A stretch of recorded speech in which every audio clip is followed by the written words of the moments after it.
तो हेलो दोस्तों, इस वीडियो में हम लोग भारतीय नागरिक समाज इंडियन सिविल सोसाइटी के बारे में पढ़ेंगे। तो नागरिक समाज के बारे में हम लोगों ने यूनिट 4 में भी पढ़ रखा है सेपरेटली। तो भारत में जो नागरिक समाज है, सिविल सोसाइटी है, उनके बारे में थोड़ा सा पढ़ेंगे। तो यूरोप में 17वीं शताब्दी के दौरान इस अवधारणा का पहली बार प्रयोग जॉन लॉक ने किया था। यह आर्थिक राजनीतिक उदारवाद का अंग बनी। धीरूभाई सेठ के मुताबिक भारत में यह अवधारणा 1990 के बाद के दौर में ज़्यादा प्रचलन में आई। नीरा चंडोक ने अपनी प्रसिद्ध कृति स्टेट एंड सिविल सोसाइटी में नागरिक समाज का विस्तृत अध्ययन किया है। आंद्रे बेते ने अपनी कृति citizenship state and civil society 1995 में लिखा कि प्री मॉडर्न इंडिया में नागरिक समाज अपेक्षाकृत मजबूत था। प्री मॉडर्न इंडिया में यानी आज़ादी के पहले नागरिक समाज से अपेक्षाकृत मजबूत था, क्योंकि उस समय परंपरागत संस्थाओं का नियंत्रण था। सिविल सोसाइटी ही राज्य की बजाय नागरिकों का सशक्तिकरण करती है। आंद्रे बेते के अनुसार सिविल सोसाइटी को समझने के लिए नागरिकता, राज्य एवं सिविल सोसाइटी के आपसी संबंधों को समझना होगा। रजनी कोठारी ने अपनी पुस्तक ट्रांसफॉर्मेशन एंड सर्वाइवल में लिखा है कि राज्य ने परिवर्तन के एजेंट के रूप में तथा सिविल सोसाइटी के मामले में एक रक्षक एवं मध्यस्थ के रूप में अपनी भूमिका खो दी। नागरिक समाज की बजाय राज्य उपकरण संयंत्र बनते जा रहे हैं। रजनी कोठारी सिविल सोसाइटी को आम आदमी के सशक्तिकरण का एक साधन मानते हैं। फिर नागरिक समाज, तो भारतीय बहस क्या है, इसमें सिविल सोसाइटी, पॉलिटिकल सोसाइटी और क्रिएटिव सोसाइटी के इर्द गिर्द घूमती है। तो भारतीय राजनीति में 21वीं सदी का पहला दशक नागरिक समाज की अवधारणा के इर्द गिर्द हुए उत्तेजक बहसों से गूंजा। इस विवाद में सिविल सोसाइटी के साथ साथ राजनीतिक समाज यानी पॉलिटिकल सोसाइटी और सृजनात्मक समाज यानी क्रिएटिव सोसाइटी से संबंधित सिद्धांतों की भूमिका रही। इस बहस के दो आयाम थे, एक भूमंडलीकरण के बाद पनपी प्रवृत्तियों को सैद्धांतिक जामा पहनाने की कोशिश, और इन अवधारणाओं की रोशनी में भारतीय लोकतंत्र में जन सहभागिता की समझ बनाने का प्रयास। सिविल सोसाइटी, तो भारत में सिविल सोसाइटी की दो परिभाषाएं समानांतर चलती रही हैं। एक परिभाषा के मुताबिक सिविल सोसाइटी को विकास एवं जनहित से जुड़े उन कार्यों का क्षेत्र माना जाता है जिनका निर्वाह कल्याणकारी राज्य के विलुप्त होने से पहले सरकारी एजेंसियों द्वारा किया जाता था, अर्थात उन गैर सरकारी संस्थाओं का समूह जो सरकारी और निजी क्षेत्र, देशी विदेशी से आर्थिक संसाधन जुटाकर शिक्षा, स्वास्थ्य और सार्वजनिक हित के मोर्चे पर सक्रिय रहती। दूसरी परिभाषा सामाजिक एवं राजनीतिक आंदोलन और जन संघर्ष के दायरे को सिविल सोसाइटी के दायरे में रखती है। इस नई समझ की शुरुआत पर्यावरण संबंधी आंदोलनों से हुई और फिर स्त्री सशक्तिकरण, दलित अस्मिता, सांप्रदायिकता विरोध एवं भ्रष्टाचार विरोधी अभियान भी सिविल सोसाइटी की परिधि में आ गए। तो पहली परिभाषा की पैरोकारी करने वालों का आचरण सिविल सोसाइटी से संबंधित संगठनों को सरकार की पूरक भूमिका में ले गए। उनके कई दिग्गज जनोन्मुखी विधि निर्माण, विकास को जनता के पास ले जाने और लोकतंत्र को गहराई देने के मकसद से सरकार और राजनीतिक दलों की परामर्शदात्री समितियों के अंग बन गए। सिविल सोसाइटी के इस हिस्से की उपलब्धियों में सूचना के अधिकार का कानून और राष्ट्रीय ग्रामीण रोजगार योजना कार्यक्रम शामिल है। सिविल सोसाइटी के सलाहकार न केवल कानूनों का मसौदा तैयार करते हैं, बल्कि उनके लिए माहौल बनाने हेतु जन सुनवाइयाँ आयोजित करते हैं और मीडिया की बहसों में मुखर भागीदारी करते हैं। दूसरी परिभाषा की पैरोकारी करने वालों ने सिविल सोसाइटी की आंदोलनकारी गतिविधियों को राज्य की संस्था के ऊपर दबाव बनाने के औजार की तरह इस्तेमाल किया। उन्होंने असहयोग का रुख अपनाते हुए सार्वजनिक मंच से सरकार को विभिन्न तरह से चुनौतियां प्रदान की। इस तरह से नागरिक समाज के ये संगठन उस भूमिका में आ गए जो भूमंडलीकरण एवं गठजोड़ राजनीति के चलने से पहले विपक्षी राजनीतिक दल निभाते थे। इस तरह उन्होंने मुद्दा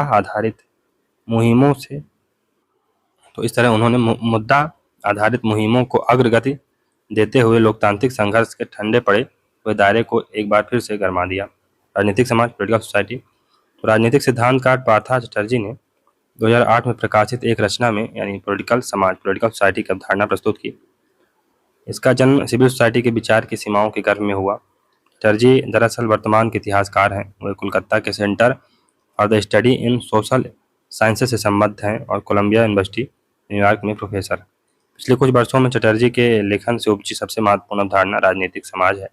इस अवधारणा की बुनियाद राजनीतिक समाज के विचार की सैद्धांतिक कमियों का परिणाम है। 2008 में उन्होंने इस संदर्भ में एक रोचक लेख प्रकाशित किया, जिसमें उन्होंने पॉलिटिकल सोसाइटी की अब तक सबसे व्यापक व्याख्या प्रस्तुत की। सिविल सोसाइटी और पॉलिटिकल सोसाइटी में एक महत्वपूर्ण फर्क उजागर करते हुए वे कहते हैं कि वर्तमान भारत में सिविल सोसाइटी मूलतः शहरी मध्यम वर्ग से संबंधित वह क्षेत्र है जो अपने आप को पश्चिमी समाजों में पनपी बुर्जुआ सिविल सोसाइटी के आदर्शवादी मॉडल के रूप मॉडलों के प्रतिरूप के तौर पर जद्दोजहद करना चाहती है और पूंजीवादी मानसिक प्रभुत्व का प्रतिनिधित्व करती है। यदि यह माना जाए कि भारत में राजनीति का एकमात्र क्षेत्र यही सिविल सोसाइटी है, तब भारत और अन्य पश्चिमी पूंजीवादी लोकतंत्रों में कोई अंतर नहीं किया जा सकता है। लेकिन ऐसा नहीं है। भारत में एक अन्य प्रभावी राजनीतिक क्षेत्र है। इसके व्यापक दायरे में ग्रामीण आबादी का एक बड़ा हिस्सा और शहरी गरीब आते हैं। इस क्षेत्र को मैं पॉलिटिकल सोसाइटी कहता हूँ। यूँ तो इन तबकों को नागरिकता का दर्जा हासिल है और ये अपने अधिकारों का इस्तेमाल राजनीतिक खरीद फरोख्त के लिए कर सकते हैं, परंतु न तो ये तबके राज्य की संस्थाओं के साथ मध्यम वर्ग जैसा रिश्ता बना पाते हैं और न ही शासकीय एजेंसी इन तबकों को नागरिक अधिकारों से लेस सिविल सोसाइटी के घटक के तौर पर स्वीकार करती हैं। ये वे मार्क्स, ग्रामसी और फूको का इस्तेमाल सामाजिक परिघटनाओं की व्याख्या के लिए करते हैं, इसलिए आलोचना की संभावनाएं सदैव खुली रहती हैं। चटर्जी की पुस्तक पॉसिबल इंडिया 1999 में आती है कि प्रस्तावना इस संदर्भ में काफ़ी रोचक। क्रिएटिव सोसाइटी तो पॉलिटिकल सोसाइटी और संगठित आंदोलनों के रिश्तों की सीमित व्याख्या क्रिएटिव सोसाइटी के विचार की ओर ले जाती है। इस अवधारणा का प्रतिपादन मनोरंजन मोहंती ने किया है। मनोरंजन मोहंती कहते हैं क्रिएटिव सोसाइटी तात्पर्य समाज के विकास के उस चरण से है जब समाज में पहले से ही मौजूद विरोधाभास सक्रिय होकर मूर्त रूप लेना प्रारंभ कर देते हैं। प्रायः ऐसा तब होता है जब दमित एवं शोषित सामाजिक समूह राजनीतिक तौर पर गोलबंद होकर अपने अधिकारों की मांग करते हैं। उनकी मानता है कि कृषक एवं आदिवासियों के संघर्ष, क्षेत्रीय एवं प्रांतीय स्तर के स्वायत्तता आंदोलन, पर्यावरण आंदोलन और स्त्री आंदोलन इस युग में क्रिएटिव सोसाइटी के उद्भव का प्रतीक है। मोहंती की दूसरी स्थापना सामाजिक राजनीतिक आंदोलनों की सापेक्ष स्वायत्तता है। मोहंती बताते हैं कि सामाजिक आंदोलनों के लिए राज्य निसंदेह जमीनी राजनीति का एक व्यापक संदर्भ बिंदु है, लेकिन इन आंदोलनों ने मुक्ति की जो व्यापक अवधारणा स्थापित की है वह सत्ता परिवर्तन और राज्य पर नियंत्रण जैसे स्थापित राजनीतिक कृत्यों से कहीं ऊपर है। ये सामाजिक आंदोलन समाज बदलने की बात कर रहे हैं, जिसके लिए राज्य की संरचनाओं का लोकतांत्रिकरण पहली शर्त है। पुस्तकें तो मनोरंजन मोहंती की पुस्तक है social movement in a creative society. फिर इसमें एक अन्य पुस्तक है सुदीप्तो कविराज और सुनील खिलनानी की, उनकी पुस्तक है civil society a history of possibility 2001 में आती है। फिर Neera Chandhoke state and civil society explorations in political theory 1995 में आती है। पार्थ चटर्जी की पुस्तक है nationalist thought and the colonial world derivative discourse 1986 में आती है। फिर एक अन्य पुस्तक है the nation and its fragment Partha Chatterjee की 1993 में आती है। और एक अन्य पुस्तक है अ पॉसिबल इंडिया 1997 में। तो दो पुस्तकें हैं जिनको याद रखिएगा, पार्थ चटर्जी की भी है अ पॉसिबल इंडिया और सुदीप्तो कविराज एवं सुनील खिलनानी की भी पुस्तक है history and possibilities, civil society history and possibilities. चुनाव राजनीति से परे जन आंदोलन तो नागरिक समाज और सिविल सोसाइटी राजनीतिक दर्शन की एक स्थापित अवधारणा है। भारतीय संदर्भ में स्थित यह है कि गैर दलीय राजनीतिक के क्षेत्र में होने वाली विभिन्न राजनीतिक पहलों एवं अभियानों को एक विचार में समेटकर राजनीतिक समाज की संज्ञा दे दी गई। मीडिया और इंटरनेट में भ्रष्टाचार विरोधी आंदोलन का वर्णन करने के लिए इस शब्द का खास तौर पर प्रयोग किया गया है। वैसे नागरिक समाज का भाग समझे जाने वाले लोग भी हाल तक खुद को नागरिक समाज के रूप में नहीं देखते थे। इसके बजाय उनके लिए एनजीओ, स्वैच्छिक संगठन, ग्रास रूट संगठन, सामाजिक आंदोलन आदि शब्दों का प्रयोग किया जाता था, लेकिन आज उन्हें नागरिक समाज के रूप में पहचाना जा रहा है। औपनिवेशिक और उत्तर औपनिवेशिक समाज में नागरिक समाज 3 चरणों में विकसित हुआ है। पहला आज़ादी के आंदोलन के दौरान, दूसरा जेपी आंदोलन के दौरान और तीसरा उत्तर वैश्वीकरण दौर में। जेपी आंदोलन के बाद देश के विभिन्न भागों में तरह तरह के गैर सरकारी संगठन सामने आए। इसके बाद नागरिक समाज के विचार को सिर्फ भलाई का काम करने वाले संगठनों और विश्वविद्यालय जैसे संगठनों तक सीमित रखना बहुत ही मुश्किल हो गया। जयप्रकाश नारायण के नेतृत्व वाले आपात काल विरोधी आंदोलन के बाद नागरिक समाज की भूमिका में बहुत ज़्यादा बदलाव हुआ।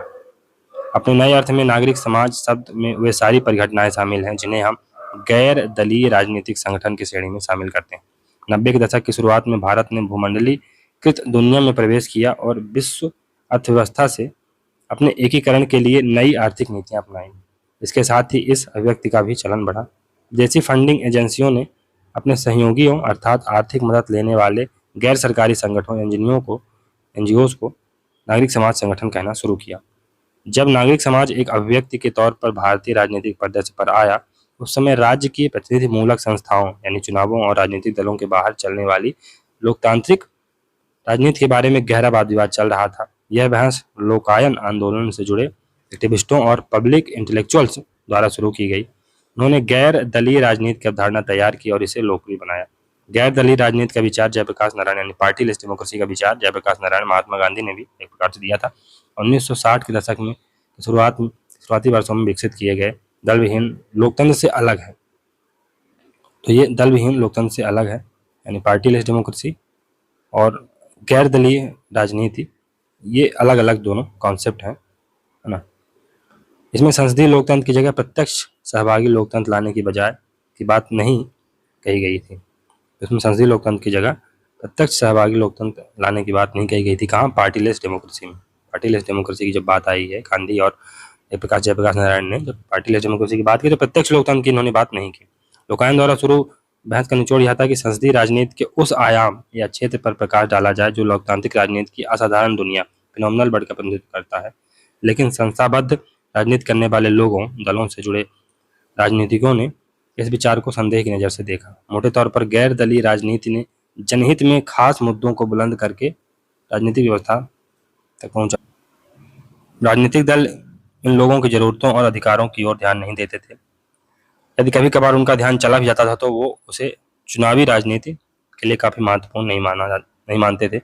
लोग जिन समस्याओं का सामना कर रहे थे उनके आधार पर वोट बैंक नहीं बनाया जा सकता था। इस संदर्भ में MKSS यानी मजदूर किसान संगठन मजदूर किसान संघर्ष समिति के उदाहरण पर विचार किया जा सकता है। इसका गठन अरुणा राय एवं उसके सहयोगियों ने किया था। इसने राजस्थान में राजनीतिक दलों से उपेक्षित पड़े लोगों के साथ जुड़कर काम करना स्टार्ट किया और सरकारी अधिकारियों को मजबूर कर दिया कि वे भ्रष्टाचार मुक्त तरीके के विकास कार्यों का संचालन करें। बाद में इसी ने सरकारी भ्रष्टाचार से लड़ने के साधन के रूप में सूचना के अधिकार की मांग रखी। दरअसल लोकायन की गैर दलीय राजनीतिक समूह की अवधारणा में इसी तरह की प्रक्रियाओं एवं आंदोलनों की कल्पना की गई। इस तरह का एक और उदाहरण गैर दलीय समूहों एवं आंदोलनों का एक नेटवर्क NAPM या national alliance of people's movement, इसका नेतृत्व में था पाठकर कर रही हैं। इला भट्ट की संस्था सेवा भी एक महान इसमें आंदोलन है जिसका रूप NGO न होकर स्वरोजगारी स्त्रियों के लिए काम करने वाली ट्रेड यूनियन जैसा है। मधु किश्वर के नेतृत्व में चलने वाला मानुषी आंदोलन भी इसी श्रेणी में रखा जा सकता है। इसने गरीबों, खासकर रिक्शा चलाने वालों और रेहड़ी पटरी वालों के लिए आर्थिक अधिकारों के लिए संघर्ष किया। फिर गैर दलीय राजनीतिक समूहों ने राजनीति में नए मुद्दे उठाए। उन्होंने राज्य के सामने स्पष्ट मांगें रखी और इन मांगों पर राजनीतिक रूप से जोर दिया गया। सभी प्रक्रिया का पालन करते हुए इन्होंने अपनी मांगों को अधिकारों में तब्दील करवाया। अधिकांश समकालीन प्रगतिशील कानूनों की शुरुआत नागरिक समाज से हुई और फिर सरकार ने उसे आगे बढ़ाया। सूचना का अधिकार, शिक्षा का अधिकार आज जैसे कानूनों में बहुत स्पष्ट रूप से सामने आती है। सिविल सोसाइटी की गतिविधियों से पूरे देश में अधिकारों की राजनीति का गहरा उभार हुआ। यह एक ऐसी परिघटना थी जिसके बाद में विद्याधर नायपॉल ने अपनी पुस्तक Indies (a million mutinies now 1990 इसे मिलियन म्यूटिनीज की संज्ञा दी। ये जो घटनाएं हो रही थी, यह परिघटना स्थापित सार्वजनिक संस्थाओं से बुनियादी रूप से अलग थी। वैकल्पिक राजनीति की संभावनाएं, तो नागरिक समाज की राजनीति किसी भूमिगत दल की राजनीति नहीं। नागरिक समाज की राजनीति किसी भूमिगत दल की राजनीति नहीं है। यह फेबर बैंक की औपचारिक गैर संस्थात्मक राजनीति भी नहीं है। फेबर बैंक में किसी व्यक्ति द्वारा अनाधिकारिक आर्थिक उद्देश्य पूरा करने के लिए अपनी आधिकारिक शक्ति के प्रयोग के दौरान दिए गए या लिए गए फेवर या अनुचित मदद के आधार पर लोगों के अकाउंट रखे जाते हैं। लेकिन यह शब्द अनौपचारिक अभिजन राजनीति का वर्णन करने के लिए बहुत ही उपयोगी है, जहाँ नौकरशाह राजनीतिज्ञ बिजनेसमैन अंदरूनी तौर पर एक दूसरे की मदद फेवर करते हैं। इससे इन सबको फायदा होता है। इस तरह की म्यूचुअल फेवर सोसाइटी, पारस्परिक मददकारी समाज में वास्तविक अर्थों में नागरिक सार्वजनिक पहचान नहीं होती है। इसे किसी भी अर्थ में नागरिक समाज नहीं माना जा सकता। सिविल सोसाइटी तो एक तीसरे तरह की राजनीति है। यह वोट बैंक राजनीति और फेवर बैंक जो राजनीति है के बीच स्थान बनाता है और उसका विस्तार करता है। चुनाव में भागीदारी के बिना उभरे नेताओं द्वारा प्रतिनिधित्व के दावे के संबंध में राजनीतिक दलों के बीच एक संदेह और डर बैठा हुआ। शायद इसी कारण दलों से जुड़े और मीडिया में सक्रिय कुछ नेताओं ने अन्ना हजारे के आंदोलन को भारतीय लोकतांत्रिक व्यवस्था के लिए खतरा करार दिया। सिर्फ वाम दलों को ही गैर दलीय राजनीतिक प्रक्रिया में से दिक्कत नहीं थी, दूसरे दल भी इसे बहुत आलोचनात्मक नजरिए से देखते थे। फिर नॉन पार्टी पॉलिटिक्स, गैर दलीय राजनीति। तो गैर दलीय राजनीति की संज्ञा का प्रयोग आमतौर पर उन सामाजिक आंदोलनों, मानवाधिकार संगठनों तथा स्वैच्छिक संगठनों के संदर्भ में किया जाता है जो जमीनी स्तर पर मानवाधिकार एवं पर्यावरणीय मुद्दों के साथ साथ शोषितों, वंचितों की समस्याओं की राजनीतिक अभिव्यक्ति बने हुए हैं। गैर दलीय राजनीति की संकल्पना 80 के दशक में सामने आई। इसी दौरान कई तरह के आंदोलन उभरे जिन्होंने आम जनता के हितों की रोशनी में स्थापित राजनीतिक प्रक्रिया की खामियों को उजागर किया। एक बड़ी सैद्धांतिक परियोजना के तहत रजनी कोठारी, धीरूभाई सेठ एवं हर्ष सेठी ने गैर दलीय राजनीति की संकल्पना को संस्थानिक राजनीति के विकल्प के रूप में देखा। संस्थागत राजनीति से अलग हटकर कार्य करने वाले इन्हीं संगठनों एवं आंदोलनों के संदर्भ में गैर दलीय राजनीति की संकल्पना विकसित करने में दिल्ली स्थित विकासशील समाज अध्ययन पीठ CSDS की महत्वपूर्ण भूमिका रही। रजनी कोठारी बताते हैं कि आपातकाल के पश्चात राजनीतिक दलों के खाके पर आधारित व्यवस्था के विकल्प की तलाश के लिए अनेक प्रयोग किए गए। इन्हीं में से एक प्रयोग के रूप में एजेंडा फॉर इंडिया इनिशिएटिव भी था। इसके अंतर्गत दलीय एवं संसदीय व्यवस्था में कार्य कर चुके बुद्धिजीवी, पत्रकार एवं दूसरे अन्य नेतृत्वकर्ता किसी विषय पर चर्चा करते थे और इन विचारों को सेमिनार नामक पत्रिका में प्रकाशित किया जाता था, लेकिन यह प्रयास विफल हो गया। इसके बाद 1980 में रजनी कोठारी, धीरूभाई सेठ और कुछ अन्य लोगों ने मिलकर CDS में लोकायन की स्थापना की एवं एक परामर्शकारी समूह ने संगठित किया। फिर गैर दलीय राजनीति की अवधारणा मुख्य रूप से गांधी, मानवेंद्र राय यानी MN रॉय, जयप्रकाश नारायण के विचार से प्रेरित है। आजाद भारत में सहभागी लोकतंत्र का सर्वाधिक विस्तृत एवं राजनीतिक रूप से प्रभावी प्रस्ताव जयप्रकाश नारायण ने प्रस्तुत किया था। गैर पार्टी लोकतंत्र की संकल्पना विकसित की थी। रजनी कोठारी के अनुसार वाम दल की मुख्य धारा से अलग काम कर रहे वाम संगठनों द्वारा चलाए जा रहे आंदोलन, पर्यावरण के संरक्षण से संबंधित चिपको आंदोलन, छत्तीसगढ़ के खनिकों का संघर्ष, आंध्र के रैयत कुली संघों का आंदोलन, ग्रेनाइट के खनन एवं निर्यात के खिलाफ कर्नाटक के कनकपुरा में किसानों का सत्याग्रह और आदिवासियों के संघर्ष जैसे अनेक संगठन एवं आंदोलन हैं जिन्हें गैर दलीय राजनीति के खाके में रखा जा सकता है। ये तमाम लड़ाइयाँ आर्थिक एवं राजनीतिक मांगों तक सीमित नहीं है, बल्कि पारिस्थितिकी, सांस्कृतिक एवं शैक्षणिक प्रश्नों को भी अपने दायरे में समेट लेती हैं। तो किशन पटनायक एवं योगेंद्र यादव के अनुसार एक लोकतांत्रिक शासन में किसी भी समस्या का समाधान करने के लिए उसका राजनीतिकरण आवश्यक होता है। यह कार्य चुनावी राजनीति एवं राजनीतिक दलों के द्वारा ही किया जा सकता है। अतः यह भी एक गंभीर सवाल है कि गैर दलीय राजनीतिक संरचनाएं राजनीतिक दलों के साथ किस प्रकार संबंध स्थापित करें। सिविल सोसाइटी एवं रजनी कोठारी। तो 1970 एवं 80 के दशक में जो सामाजिक आंदोलन हुए उन्हें रजनी कोठारी ने गैर दलीय राजनीतिक संरचना कहा। कोठारी के अनुसार बढ़ते भ्रष्टाचार एवं अपराधीकरण के कारण लोकतंत्र आम लोगों के लिए तमाशा बन चुका है। लोगों में असंतोष एवं निराशा का भाव है, इसलिए सामाजिक आंदोलन ही आशा की एकमात्र किरण। जनता आंदोलन के दौरान सत्याग्रह एवं असहयोग के जिन तरीकों को अपनाया गया उनका प्रभाव बाद के भी सामाजिक आंदोलनों पर देखने को मिलता। कोठारी के अनुसार इतिहास के वर्तमान मोड़ पर प्रजातांत्रिक प्रक्रिया में नए अंकुर तभी निकल सकते हैं जब लोगों की राजनीति के सिकुड़ते स्थान का सम्यक एवं व्यापक प्रत्युत्तर वैकल्पिक आंदोलन की विभिन्न लाभप्रद जगहों से शुरू किया जाए। कोठारी का मानना है कि तृणमूल आंदोलन, ग्रास रूट मूवमेंट और गैर दलीय राजनीतिक समूह, नॉन पार्टी सोशल ग्रुप भारतीय राष्ट्र राज्य को पुनः युवा बना सकते हैं, इनका पुनर्राजनीतिकरण कर सकते हैं, इसे नव साम्राज्यवाद की गलफांस से मुक्त करवा सकते हैं और विकास के स्वराज वाले तरीके अपना सकते हैं। कोठारी मानवाधिकार आंदोलन, पर्यावरणीय आंदोलन, नारीवादी आंदोलन एवं शांति आंदोलन, ये सभी आंदोलन मानवीय क्रियाकलापों के संचालन में भलाई एवं अच्छे जीवन के सिद्धांत की पुनः स्थापना करते हैं। तब भानु मेहता के अनुसार कोठारी का पसंदीदा मॉडल गांधीवादी सामाजिक प्रजातंत्र, गांधीयन सोशल डेमोक्रेसी है। भारत के संकटों का केवल यही एक व्यवहारिक दल है। मनोरंजन मोहंती का मानना है कि कोठारी केवल गांधीवादी ही नहीं अपितु उदारवादी, आधुनिकतावादी भी हैं। उनका सिद्धांत प्रजातांत्रिक मानववाद का है जो राल्स के सिद्धांत से कहीं उग्र है।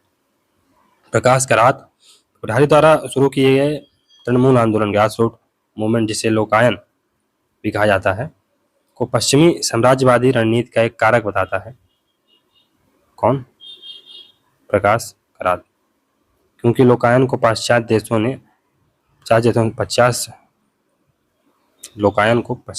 यानी वेस्टर्न देशों से अपनी विचारधारा फैलाने के लिए फंडिंग मिलती। तो ऐसा आरोप भी लगता है कि कहीं ना कहीं वेस्टर्न डोमिनेटेड ऑर्गेनाइजेशंस हैं जो बेस्ट की पावर को बढ़ाने का काम कर रहे हैं, बेस्ट के लिए एक प्रकार से मुहिम तैयार करते हैं। गैर सरकारी संस्थान भारत में एनजीओ इन इंडिया। तो औपचारिक राजनीतिक दायरे में सक्रिय पार्टियां उत्तरोत्तर अभियोन्मुखी होती जा रही हैं, इसलिए रजनी कोठारी, धीरूभाई सेठ और हर्ष सेठी जैसे विद्वानों ने स्वयं से भावना एवं सक्रियता को वैकल्पिक राजनीति के रूप में परिभाषित किया है। इन विश्लेषकों को लगा कि पार्टियों से जुड़े स्त्री, छात्र, मजदूर एवं किसान जैसे संगठन राजनीतिक स्वायत्तता के अभाव में कुम्हला जाते हैं और दूसरी तरफ पार्टीगत निष्ठाओं के कारण नागरिक समाज में विभाजन हो जाता है। 1980 में सत्ता में वापसी करने पर इंदिरा गांधी ने कुदाल आयोग बनाया, जिसका उद्देश्य एनजीओ गतिविधियों की जांच पड़ताल करना था, क्योंकि वे मानती थी कि इन संगठनों ने भी सरकार को तंग किया है। कुदाल आयोग बना था, ये याद रखिएगा। एनजीओज की जो एक प्रकार से स्थिति है उसको स्पष्ट करने के लिए, साथ ही जो वर्तमान 2014 के बाद मोदी सरकार ने भी बहुत सारे ऐसे नियम कानून बनाए हैं कि अब एनजीओज को जो फॉरेन फंडिंग है उस पर कहीं ना कहीं प्रतिबंध लगा दिया गया है। तो आप धड़ल्ले से अब उस तरह की फंडिंग नहीं आती, क्योंकि ग्रीन पीस जैसे जो ऑर्गेनाइजेशन है उन पर हमेशा से ये आरोप लगा है कि ये फंडिंग लेते हैं विदेशियों से और भारत में जो प्रोजेक्ट्स हैं उनको इंस्टॉल करवाने का काम करते हैं, उनको रोकने का प्रयास करते हैं कुल मिला के। चलिए दोस्तों, यहाँ से हमारा ये चैप्टर समाप्त होता है। अगर आपको ये वीडियो सीरीज अच्छी लग रही है तो वीडियो को लाइक करें, चैनल को सब्सक्राइब करें और ज़्यादा से ज़्यादा शेयर करने का प्रयास करें। मिलते हैं अगले वीडियो में, तब तक के लिए goodbye. Thank you for discussion.